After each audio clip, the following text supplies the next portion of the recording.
Hello, everyone, and welcome back to some Stationeers Getting Started shenanigans. I'm still a Gritty Crow, and I'm hanging out in base right now, where we've done actually a fair little bit of things. We've gotten this locker set up. We've got a way to filter out and refill our oxygen tanks and water bottles and get more oxygen and water. We've got a computer where we use to import a bit of MIPS code to run our automated grow light function. We're growing plants that are all thriving towards their fruiting stage currently. We can put more water into the system should we need. We've scrubbed out all the bad gases. We've got a microwave to bake our potatoes in, and just all kinds of great goodness happening. But in doing so, I have made a bit of a mess. As you can see, I've got just stacks and piles of things everywhere, and I've got these big clunky crates that every time you bump into them, they make these banging god-awful noises and whatnot, and you got all these and that, and just trying to move through here could be a bit cumbersome at times. That's because all the different little bits we got floating around. So today, we're going to solve that. We're going to print up some more lockers. We're going to take some lockers. We're going to throw them down. I'm actually going to grab this, but you're there. We're gonna get some lockers. I'm gonna put one here immediately. I'm gonna put it backwards immediately. Apparently, give me my hand drill, please. Thank you, game. That is exactly how I wanted that to happen. I'm gonna throw one there. Yeah, and we're gonna clean up today. But before we clean up, we're gonna go over some logistical functions, specifically functions for our, not specifically for, but in relation to our printers and sort of the stacks of things that get just unceremoniously ejected into the world every time it makes one item. Whether it's one coil cable and I'm trying to make 20 coil cables, or if it's, one big item like another printer or something. They just sort of get yeeted out into the world. And we're going to sort of address that. So let's step outside and get up to that shenanigans, shall we? All right, here we are. Beautiful printers here. And the ones we're going to need are the Atmos, or hydraulic pipe bender, and the auto lathe. Not so much the electronic printer. There is something in there I need, which is the iron. So we're going to go ahead and get that out of there. Keep you guys from... Oh, girl. Keep you guys from rolling about, but that iron right there we're going to need. So, close you, and I'll clean up my mess real quick. There we go, all nice and clean. Let's turn that off. You know what I just noticed? The hydraulic pipe bender, or Atmos printer, has some branding on it. The electronics printer has some branding on it. The auto lathe does not have any branding on it. Heck, even the toolmaker has some branding on it. What are you, too good to tell us who you are? Nah, I'm up to your game. But yeah, we get a bunch of iron now out of our printer. If I go ahead and click on our two here, there's actually a little bit of iron in the hydraulic pipe bender. And from the pipe bender, what we're going to want is something called a chute, or a chute, depending on how you want to pronounce the word. It's C-H-U-T-E, as for plural. But a chute, this is what I want. I can only print 3 right now. Okay, let's go ahead and do that. So get you printing up those 3. It's pretty quick with your modded printers. And then out of the auto lathe, the thing we're going to want is called a stacker. Stackers are wonderful things that do just what they say. They stack, but they can also split stacks. So let's go ahead and start printing that up. I can only print one of them. We have spare iron, but we want the iron to go into both printers. I've only got the one stack, though, but I've got plenty of it, right? Well, yes and no. If you have tried, or you see me trying here, I'm clicking on this thing, I'm not getting that little pop-up that allows you to split stacks of things. Let's say I had these glass sheets. You can click them. You get the split 1 or split half function. You do not get that for ingots. If you want to split a stack of an ingot, you need a stacker. Heck, if you want to add stacks of ingots together, you still need a stacker, because you can't just merge them together like you do normal items. The actual ingot itself has to get split or merged somehow, and that's all done via a stacker. Now, I'm going to go ahead and place this one just here, instead of linking up to a printer, I usually just place my first, just out in the open. That way I can throw ingots into it and split them or merge them as need be. So like if I made up one large batch of steel, but I need steel to go into all three printers, well, I can split them in the stacker. The stacker does require power, so let's go ahead and add that in now, shall we? You go here. Need you. There we go. Beautiful. And you see on the stacker here, we've got three little things. Power button just turns it on. We've got a knob here which sets the stack size. You can set it way up high in the sky or keep it real down low. I'm going to set mine to about 50. Now, each time you click and turn this knob naturally, it moves by an increment of 10. If you hold C and then click it, it moves by a smaller increment, in this case, an increment of 1. So I can set it to exactly 50.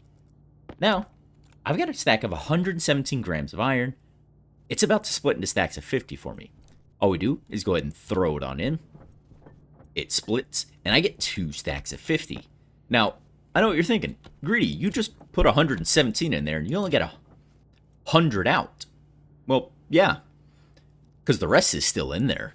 You can see this lever, which was in this up position, is now in this down position. If I look at it, it tells me the contents of the stacker currently, and it contains that remaining 17 grams of iron ingot. So I can pull the lever and just eject it, and I have my 17 grams. Now, what the stacker was doing, it was holding onto it and waiting for another 17 grams, or not another 17 grams, another whatever quantity of, well, 33 in this case, 33 grams of iron to make that stack of 50, and then it would eject it. Or it was waiting for that. It's now holding on to those again. So if I threw in something else, a different item, it would just push the iron out. It doesn't have a way to sort inside of itself, so it's just whatever thing next. So if you threw a different thing in there, it just ejects what's currently in there. Now, give me my chutes back. I'm going to give you the extra iron. And that's what a stacker does. So let's go ahead and click that one off. I'm going to print up some extra chutes. I'm going to print up 2 more stackers over here. And we're going to use the stacker now in conjunction with some printers. And there we go. So I have 2 stackers and I have 10 chutes on me. So if I wanted to use this in conjunction with, let's say the electronic printer here, I'll need to set it down and I'll need to use the chutes to link the outlet of this. You can see it turned yellow because it recognized that as a valid link. I'll need to connect this up with the stacker. Now to do so, you just, like normal, place it down, right click while holding an item, you get your thing, and you just place it down. Now it's not coming straight out. I need to turn, but luckily the chutes have 9 different variations. Each of these variations are, just a variance of it. So we have a straight, we have a corner, we have a windowed, and plenty more things. Outlets, inlets, overflows, valves, which is just a lever to allow you to open, close the flow.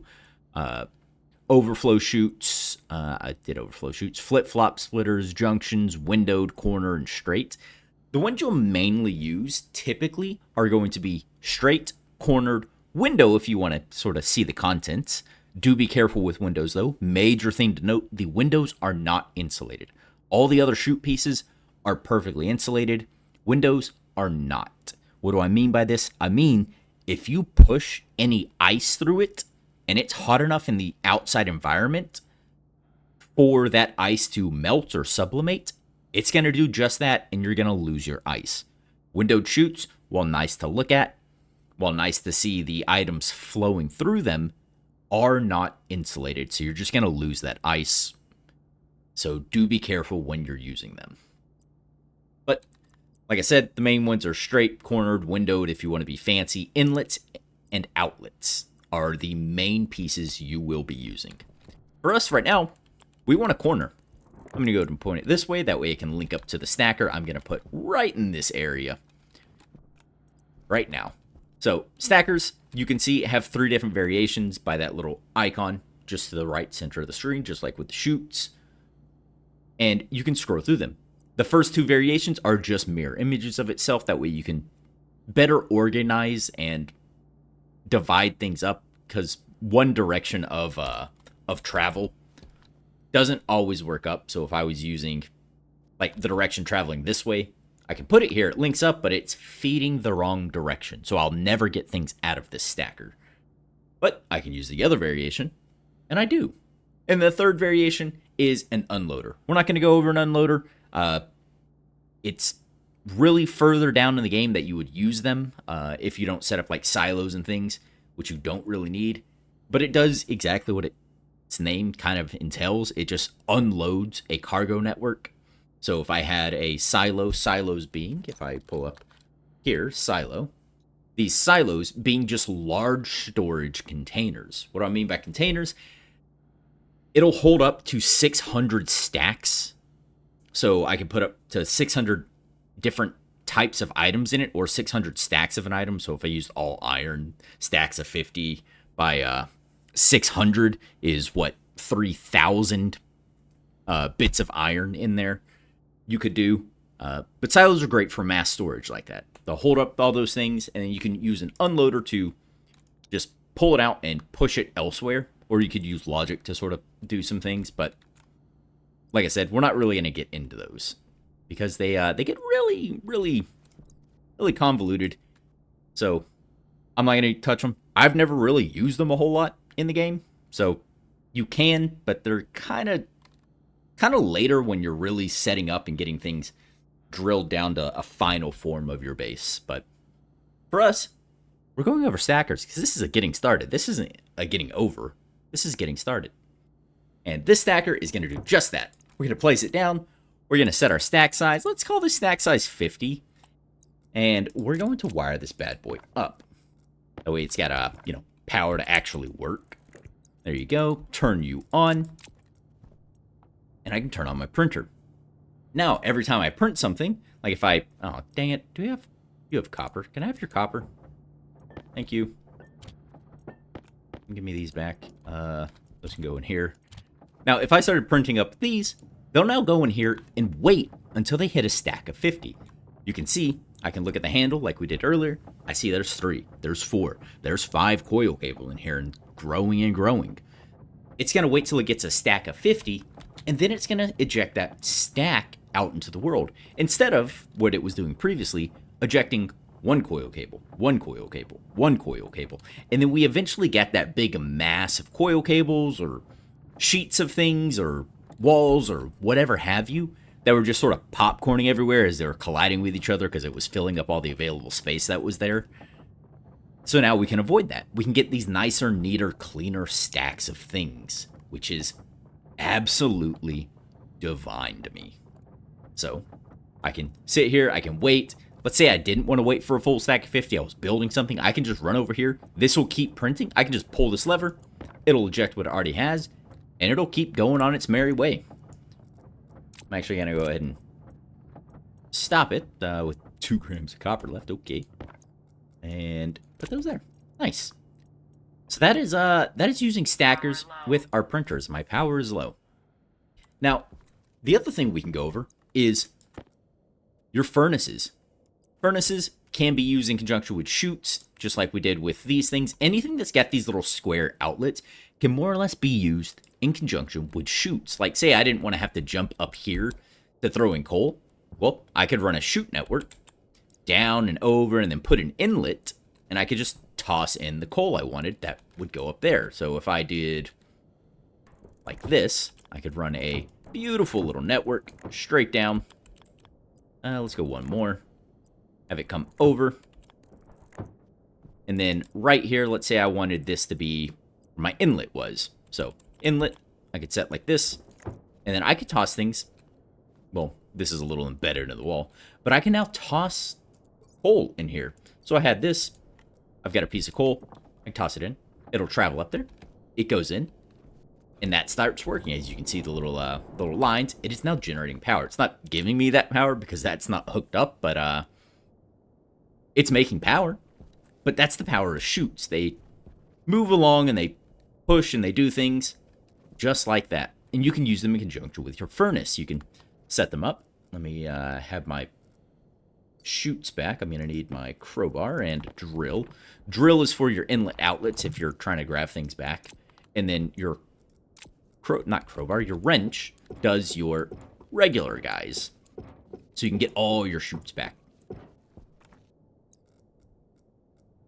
And here we go. We can use now our chutes in conjunction with this. So just like I did with that guy, I'm just going to use a corner. I'm going to go down, down, and then I'm going to turn here just because we know the inlet's going to face up like that. And voila, we've got it. Now, one more thing to note with these chutes, because I can add things here now. So if I like put that in there, my furnace isn't hot, so it's not going to destroy that item. I know you're probably panicking, but there it is. It's not hot. It went there. And then I can grab, like, walls. Now, it's not going to add those two items together, but where did the walls go? Well, the walls are in this chute network. Each one of these different chutes will hold on to one item.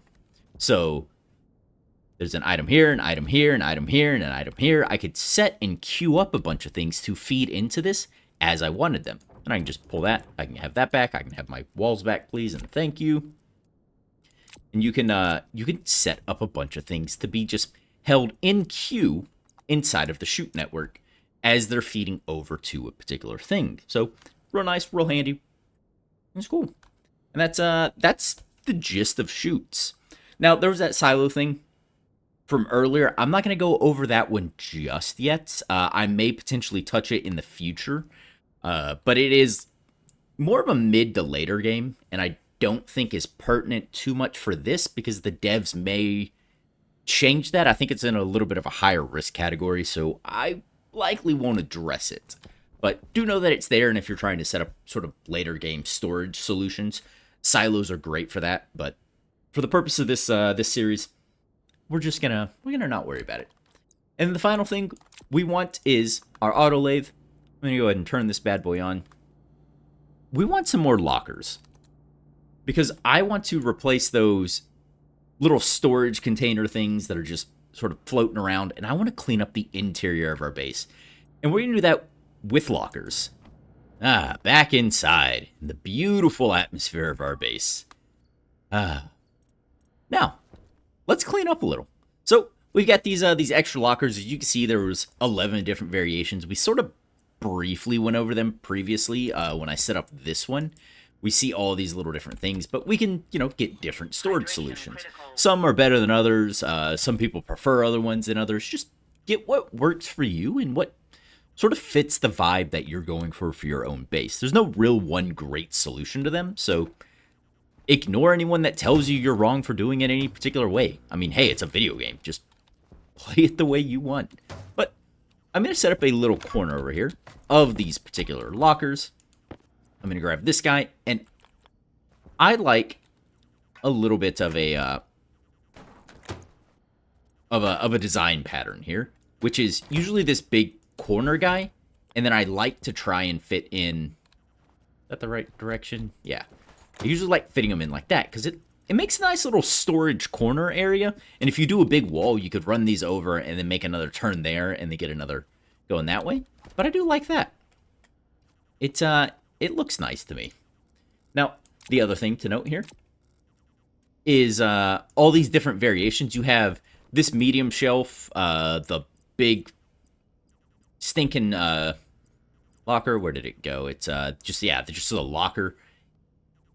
Some require two, some require one. I know I hit on that briefly, but that is just something to note. If you can't set one up, it's because you're not holding enough pieces. If it's highlighted in red at all times, kind of like it's highlighted in red here, it's being blocked placement this way. But if I only had one of these things, say I set up that locker, and I try to set up this one, well, I can't. It's always red.